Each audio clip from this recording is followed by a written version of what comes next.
look lost, walk with me through the murky twilight for a moment and I'll teach you the dark of things. That'd be the secrets for a clueless traveler like yourself. Mind you don't brush against the grime. There's lots of soot-stained walls here. Now, look up. Makes you dizzy, don't it? Seeing the city of Sigil above you. See, living in an impossible city ain't always simple. You need a guide. That'll be the 12 silvers. Oh, those fellows. They speak to each other with those illusions. They're servants of the Lady of Pain, who rules the City of Doors and keeps it safe. No, I don't mind the questions. It's called the City of Doors because it's the center of the multiverse, or leastways, a body can get anywhere from here through the city's portals. Now a common question is, why is it called the Cage? Good question. Sigil's a cage for everyone. For the Celestials, for the Fiends, for the Tieflings and the Clueless, and for the Lady. That's why the cutters who set their cases, their homes, in Sigil call themselves cages. The cages who know the place best are us who teach. We're known as touts. My name's Eatin the Quick, and I do my level best to tell a cutter everything they need to know to survive in Sigil. Not everything there is to know, mind you. That'd cost extra. Sigil's the crossroads, the great Sudderin home to all planewalkers of the Great Ring. Under the Lady's watchful and serene gaze, Sigil stays out of the politics and bloodshed of the conflicts raging throughout the plains, especially the lower ones, where the blood war never stops. No matter what a cutter hears, most of the plains ain't that friendly to strangers, whether they're planar or prime, or something in between. Whether they're living in wealth or squalor, smart cutters set up their cases in Sigil. The Lady creates portals that lead everywhere, and when she wills, she closes them. Most of the simple portals look like doorways. They only take cutters elsewhere when they carry the right key. And a key could be anything: a silver blade, a secret word, or an elaborately illuminated deck of cards. Because the city's doors lead everywhere, everyone comes to Sigil sooner or later, even if they're just passing through. That's when a sharp tout latches onto them, whirls them through the sewers and the jink shops, and takes his fee. Sure, it's not polite, but everyone's a cynic in Sigil, and the clueless pay the price for their ignorance. Oh no, I'm not calling you ignorant, you. I respect. Etan the Quick, Year of the Awakened Sleepers, 1484 DR, from a Tout's Guide to Sigil. Today, we enter one of the city's many portals to uncover Sigil, the city of many doors and infinite possibilities. Sigil's a city overwhelmed, barnacled, and encrusted with buildings. With a 5-mile diameter and a 20-mile circumference, when not influenced by the Lady of Pain, it is huge, but it isn't infinite. Sure, it's big enough to hold new things for the oldest bloods, but the bizarre soon becomes mundane if a cutter sees it often enough. Even the view isn't the usual. If you look up, they see buildings. Smoke and distance obscure the view across the hollow center, creating a grey arc with a few lights. Despite the city's size, somehow it still always seems crowded. Tiny spaces that might become servants' rooms or pantries in another city are shops and homes in Sigil, where every square inch must house some of the infinite multitudes. Even the buildings crowd each other overhead, and some streets are cut off from the sky entirely, its dim light pinched out by the towering walls. Although Sigil is ancient, and every available surface is already occupied, new streets, boulevards and courtyards are constantly created by the Debus masons, and new buildings set on top of old ones create crypts and catacombs aplenty. Since it's impossible to know every street and keep up with every change, cutters need to learn the patterns of Sigil's buildings, especially for those bashers who live on the dark side of the law. The traditional blades and spiked fences of Sigil define its architecture for planers everywhere on the Great Ring. The blades of Sigil are added for looks as much as for protection against intruders, as they are part of the city's rich tradition of ornamental iron and stone. Primes notices the faces and gargoyles built over doors and into other structural features like pillars and rainspouts, the most common location for such decoration. Iron and stone are more common building materials than imported wood. After all, iron and stone can be created by magic. The iron and stone of the high-ups cases, though, are certainly not conjured, but imported through one of the gates. Blackstone from Gehenna, limestone from Mount Celestia, and marble from Arborea are all popular. Sigil's indigenous watchdogs, called Aoskian hounds, are two-headed creatures with nasty tempers. Besides a double bite, these snow-white or pale-tan death dogs boast a tremendous bark. Most are muzzled during the day and only allowed to roam by night. Their ghostly pale appearance and deadly quick reflexes have caused many a second-story man's tumble into the street, and most have been thankful for the fall. After all, the Aoskian's bark can stun a night long enough for the watch to arrive. Below the streets themselves lie a web of catacombs and crypts, with some large necropoli throughout the city. The oldest crypts have been there more than 1,000 years, though many reports from scribes indicate that there are deeper levels, which the Darbus have sealed off. In the better portions of town, public fountains bubble and burble, their carved stone and moulded iron spouts working day and night. The best waters are said to be those drawn from wells sunk into the seas of Arborea and Mount Celestia. The City of Doors has countless portals to the plains. In fact, the portals make life on the plains possible, or at least much more interesting. They're shortcuts from one infinite space to another.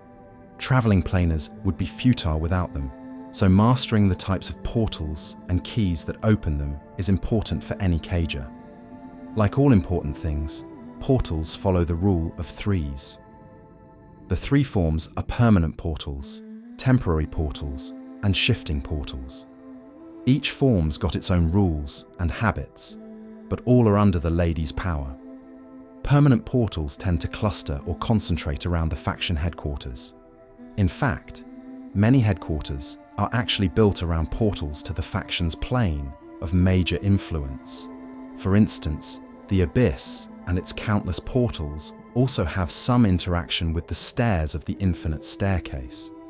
Other known permanent portals include several in the Hall of Records taxation filing area, in butcher shops and taverns leading to the food stores of Arborea, public baths leading to the River Oceanus, and in foundries to the Dwarven Mountain in the Outlands. The question often is, where do portals come from? Sages and scribes argue endlessly about the nature of astral conduits, mature portals, and the flux and nexus points that underlie the creation of a permanent, shifting, or temporary portal. Some say that powers can, others say only powers of travel can open gates for themselves and their followers. However, most agree that only the lady herself can open new portals within Sigil. The governors, also known as the Fraternity of Order, are said to keep a secret log of all shifting portals' secrets. Often these logs are worth their weight in gold or some other form of payment. Some of these shifting portals imbue the lady's twisted humour, such as a shifting portal to the Abyss that appears in the Golden Barrier, and the ditch is sometimes said to lead to the dry wastes within the third layer of Arborea. Sigil is divided into 6 wards: the Ladies' Ward, the Market Ward, the Guildhall Ward, the Clerk's Ward, the Lower Ward, and the Hive. The Ladies' Ward is as silent and watchful as a chessboard. No move goes unnoticed or unchallenged here, so pawns and bit players die in droves. That's pawns like you and me, Cutter. Watch who you cross, and beware of who you're seen with. It don't pay to have the wrong enemies, or the wrong friends here. Etain the Quick, from A Guide of Sigil. The Ladies' Ward is as open and spacious as the hearts of its rulers are closed and cramped. Every main street's cold, broad, and echoing, and a cutter can see huge swathes of the sky. more than anywhere else in the city. Off the main streets, the ward is a little more like the rest of town. The alleys are full of sharp corners, with lights shining from recessed windows. There are a good half-dozen public clock towers in the squares, all of which run forward and then backward, from peak to anti-peak. The Knights of the Ward are the hidden government, the shadow lords of the city. They are organized and keep a relative peace among themselves to better their profits. The Knights of the Ladies' Ward live in the high houses, as the palaces of the ward are known. The majority of these are set in what's called the Noble Strict, Harmonium Street, and the Lord's Row. Most of the high houses are private and extremely well guarded. Few know what goes on behind their doors, or what treasures are larded away in their cellars. Perhaps as a way to balance the grasping, shameless greed of the high houses, the ward is also home to over half the city's temples. These temples are in reverence to Ptah, the opener of the ways, Io, the Dragon King, and Brahman, the creator. There are many other temples, but these are dwarfed by these temples, to effectively the creators of specific worlds. The headquarters of the Fraternity of Order, the city court, and the surrounding quarter are the liveliest places in the ladies' ward. Because it has a public function, the headquarters is divided into public and private halls. In the public halls, a cutter can find knights, cages, witnesses, advocates, clerks, accusers, and guards. In the court's private halls, a body doesn't find anyone but the fraternity governors and their guests. There, the judges meet to discuss cases and reach their decisions, often referring to the immense library of laws the factions assembled. One of the most famous taverns within the ladies' ward is known as the Fortune's Wheel. This is where the high and mighty come to engage in debates about their beliefs, while they eat and drink the very finest food and wine. The Dragon Bar is a common room within the tavern, and resembles a room from the most homey taverns. Its opulence and layout, a marvel in tavern design.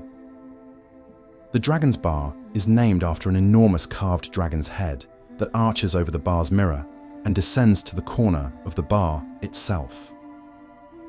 The wheel for which the tavern was named began as the iron rim of an enormous cartwheel, decorated with nails and gilded with payoffs right on the weathered iron. The whole wheel is mounted vertically and spun until a clicking strip of boiled leather brings it to a stop. The odds are terrible, but a unique golden square pays 1,000 to 1, so there's always someone willing to spin the wheel. The lower ward got its name from the many portals to the lower planes that are found here.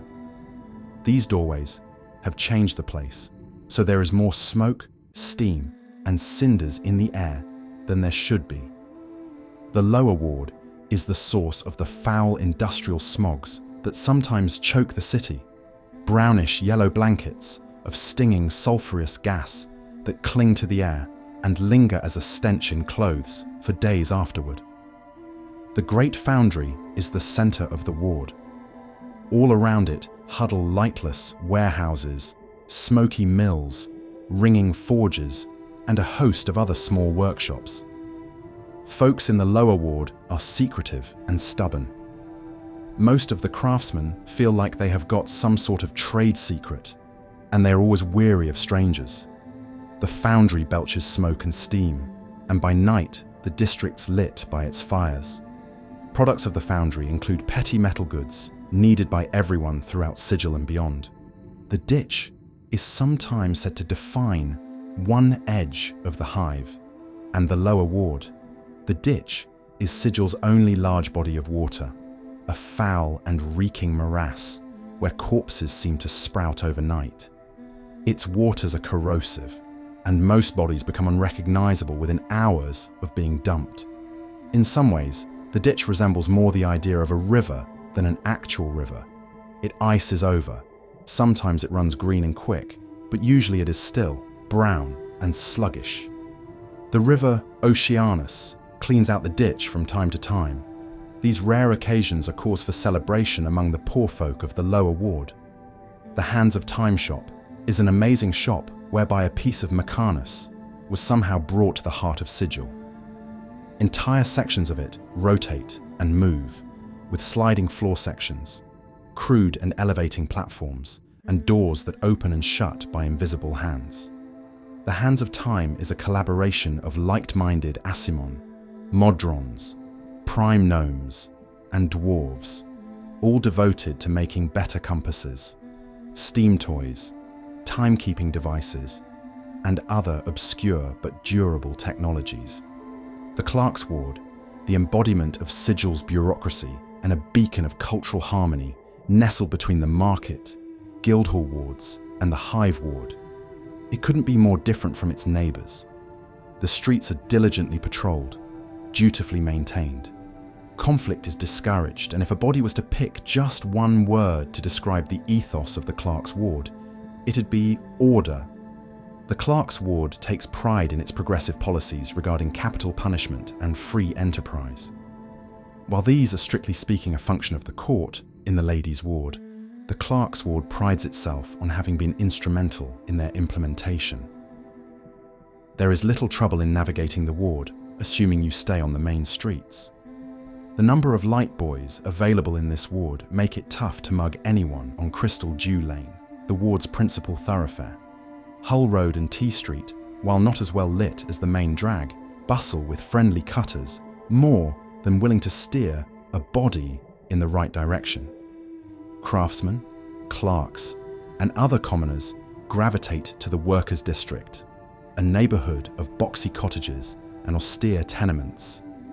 A visitor to the Clerk's Ward, seeking some thirst, quenching bub, or a comfortable kip, has a myriad of choices. And if a traveller wants a show, the Civic Fest Hall has them covered. This Civic Hall is the headquarters of the Society of Sensation, which is noted throughout the multiverse for its concerts and art exhibitions, as well as its wine shops, taverns, and jewellers, all catering to the most discriminating customers. An adjunct to the Hall of Records, the Hall of Information may be Sigil's most valuable resource. It provides general information about government operations, cultural affairs, and private sector services. The Hall of Information's a stately edifice of blue marble edged in onyx, its sparkling crystal windows framed in turquoise. Some of the functions of the hall: locating a missing relative, mediating a dispute with a merchant, petitioning for government employment, information on all known conflicts in all planes, relation houses for all planes ranging from inner to outer to prime, and lastly, one, if not the largest collection of information pertaining to portals to countless worlds. The Guildhall and Market Wards mean business, non-stop, round-the-clock trade conducted by the multiverse's premier merchants, craftsmen, and jink jugglers. Sandwiched between the Ladies' Ward and the Clerk's Ward, this is Sigil's most cosmopolitan area. If it walks, crawls, or flies, and has jink to spend, it's welcome here. The markets include the basics: food, medicine, clothing, tools, transport, and weapons. Here are players for a dice game, or recruits for an excursion to Mount Celestia. And for a body in search of exotic merchandise, wood for magic wands, polish for an Arcadian emerald, healing syrup for a tiefling with an upset stomach. If it isn't here, it isn't anywhere. The Great Bazaar isn't contained in a single building. Rather, it's spread out over a magnificent open-air plaza, a huge square of tents, shops, and stalls. The bazaar is a cacophony of sounds: shouts, clanks, shrieks, barks, whistles, and a sea of smells. Though generally confined to the plaza, the bazaar has no formal borders. A merchant who can't find room to set up shop on the plaza is squeezed onto a side street. On any given day, then, the Great Bazaar might not only be Sigil's busiest faction headquarters, but also the largest. The Market Ward's wealthiest merchants live along Copperman Way, while the Guildhall's ward's elite make their homes on Dancers Court. Well patrolled and brightly lit, Redwind's Road's a favourite haunt of street peddlers, particularly clothiers and weapons dealers. Turtle Lane's noted for its baths and spas, while Risvold Street claims the Market Ward's finest food shops. Knights of the Post and others tend to nest along Newt Street, making it a good place to play high-stakes dice games, sell stolen property, or get beaten up. With its gold-flecked marble walls, plush velvet carpets, and onyx chandeliers, the Great Gymnasium is perhaps the most luxurious of all the faction headquarters. The ciphers take their relaxation as seriously as their physical training. To lure wealthy tourists to the market ward and keep them there, 10 affluent merchants pooled their funds to build Chirpers, a sprawling inn located near the Great Bazaar. This inn is known throughout the multiverse for its tasty meals, spacious rooms, and dazzling entertainment. And regardless of faction, race, or profession, everybody's welcome. Especially clueless primes and provincial planers with heavy purses. Life's cheap, but nowhere's it cheaper than in the Hive Ward, a dismal collection of dirt-caked slums and battered tenements more fit for vermin than humanoids. If you are looking for honest work, this isn't the ward for it. The Hive's a good place for cut pursers and gamblers, not so good for jewelers and art dealers. But it's a fine place to be a dustman. The faction's headquarters, the mortuary, is here, with corpses enough to keep its crematory blazing for the next couple of eons. Imagine 1,000 buildings in a burlap sack that was shook around, dumped, and then stomped on. That's the Hive. There is a saying that the Hive has Sigil's stupidest murderers. If they had any brains, they would move to a safer ward, or at least one that is easier on the nose. Whoever planned the ward didn't know the definition of a straight line, as the streets wind in every direction, some ending abruptly in blind alleys. Others circle back on themselves, like snakes swallowing their tails. With space at a premium, new structures are built on top of old ones, giving a typical building the appearance of a stack of boxes about to collapse. The mortuary is the headquarters of the Dustmen and sits on the ward's dreariest sections, a neighbourhood of empty streets and abandoned shops. Now and then, the Dustmen mount skulls on sticks and post them around the mortuary to make a fence. Black spines radiate from the centre of the mortuary, giving the building the appearance of an immense insect. Inside its walls are interment chambers paved with black flagstones, and halls where bodies of notables lie in state, and a vast network of catacombs containing countless portals, many of which no sane being would want to enter. The best bet to enter the mortuary, of course, is to be dead. The most miserable section of the Hive Ward, after the Hive itself, is the slags, an endless expanse of grey ash, raw sewerage, and smouldering debris. Streets strewn with bones wind past mountains of bricks and rubble. Rats nest in tangles of razor vine, spiders scurry in crevasses so immense that one might think someone had hacked up the ground with a meat cleaver. At one point, the slags used to be like everywhere else in the Hive, a jumble of shacks, shops, and shoulder-to-shoulder sods. That was before one little incursion, one little aberration in which the blood war seemed to spill into Sigil. In a matter of weeks, the place was crushed like a roach under a boot. The lady, her serenity, the most high up of all of Sigil's bloods, is a mystery wrapped in an enigma.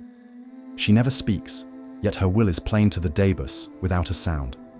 The meaning of the lady, no one knows, and her servitors, the Debus, don't utter a sound either, but their images speak for them. The Lady of Pain has been the ruler of Sigil as long as living and written memory tells us. Tales of only a few events of her long life have survived the passing of years, and those events are all tied to the city that cages her. The lady appears almost human, although she most definitely isn't. She wears ornate robes that shroud her body, and a mantle of blades coated in blue and green verdigris that surround her mask-like face. No one is certain who or what exactly the Lady of Pain is, but it is widely accepted she is a being on par with deities. The mazes are demi-planar cages created by the Lady of Pain. Reserved for would be powermongers and dissidents who threaten the city on a grand scale. The mazes swallow their prisoners in an instant, and resemble a dense labyrinth of empty streets and alleys in Sigil, but are devoid of life and repeat endlessly. Vecna's gaze moves around the room, contemplating his almost victory, if not for the Lady of Pain and Sigil's champions. I stood at the precipice of divinity, my will pressing against the fabric of reality itself. Sigil, the city of doors, was to be my throne, its countless portals the veins through which my dominion would flow. I had unraveled its mysteries, bent its pathways to my will. The 6 wards lay before me, each a different face of the city, each a cog in the grand machine that I would command. The Clerk's Ward, where scholars and bureaucrats weave the laws of Sigil, their parchment-thin authority meaningless before true power. The Guildhall Ward, where the labouring fools believe industry and trade will shield them from the storm. The Market Ward, a place of endless transactions, where merchants peddle wonders and lies in equal measure. The Hive, filthy, broken, teeming with the discarded dregs of existence, a festering sore upon the city's flesh. The Lower Ward, choked with the smoke of forges, where desperate hands shape iron and brass but remain shackled by their own toil. And the Ladies' Ward, the gilded illusion of order and wealth, where those who fancy themselves rulers sit upon thrones of air, never realizing they are prisoners like the rest.